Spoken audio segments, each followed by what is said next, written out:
Frank Royma posted an image of officers of the Cleveland Police and associated safety forces deploying riot batons and wearing black full body gear, helmets and face shields with the superimposed words, "Welcome to Cleveland, we will not tolerate your BS."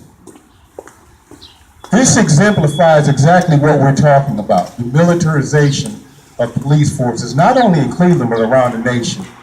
And we have to ask ourselves, what are we going to support? Are we going to support the rights of citizens or the rights of citizens to be suppressed? Because our police forces around the country do not care about us anymore.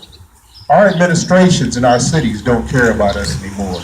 We have to care about ourselves now. And we can't continue to have the same 50 or 60 people show up to forums, to show up to rallies and what have you, when we have a couple 100,000 people out here that need to get involved. We need to stop being complacent, because they are not being complacent where we're concerned. Thank you very much. Faith leader, as an organizer, and as a concerned citizen. I'm here because I myself am a victim of police brutality, a victim of a culture of violence that runs rampant in our society today. And this is truly what we're standing here to discuss, a culture of violence that has been allowed to progress without being called to question. And the victims, the persons that suffer the most, are the most innocent of citizens. And we must speak truth to power. And so we stand here on these steps to speak truth and to acknowledge the culture of violence that permeates in our streets and that results in the death of innocent victims. People as young as 12-year-old or unarmed victims shot 137 times, executed by police officers that are sworn to serve and to protect. And so as a citizen, as a faith leader, as someone who understands firsthand the culture of violence and the impact that it can have on the lives of families, I call on the mayor and all those involved to listen and take seriously all that we have proposed here today. We heard from the Department of Justice that there are serious charges and findings as it pertains to the Cleveland Police Department, where it has used excessive force in violation of citizens' constitutional rights, where officers were quick to pull their guns, often escalating situations, and fired their guns at people who did not pose an immediate threat or death or serious bodily injury. It also speaks of bias and profiled behavior targeting citizens based on profiling. Eric Holder said the reality is that there are problems, but I also think the people of Cleveland should have a sense of hope, and that these problems have been identified and that they can be rectified.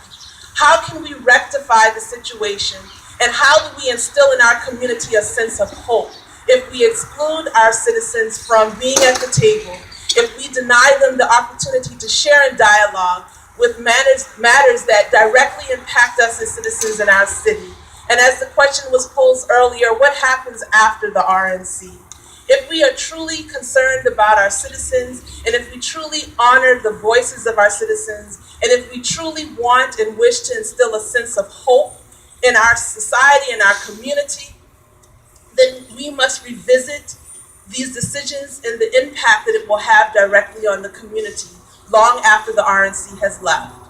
And so I come before you deeply troubled, deeply pained, and deeply concerned.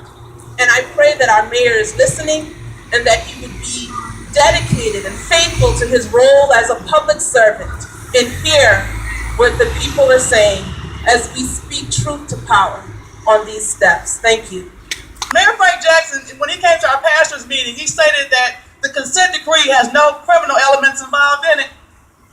And since that has taken place, Steve Loomis has been going around these communities targeting people who are innocent and who cannot help themselves and who he feels like who have no hope. And today I was told that we were here to even address getting rid of Steve Loomis. Okay. But I wanted to say, right, but I want to say what this young lady was saying. I want to tailgate on that, because this disruption is causing great havoc in our churches, and it's causing clergy to battle amongst themselves.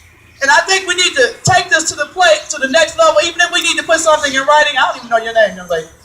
We need to put something in writing even to Mayor Jackson as to how this is affecting the church and how it's also affecting our media. Now I pray that this lady does not stop what she's doing and coming out to speak to you, and this gentleman, I don't know your name either, but I pray that they don't stop what they're doing, because the faith community is tremendously impacted negatively by these decisions that are being made. And I thank you all for hearing what I have to say.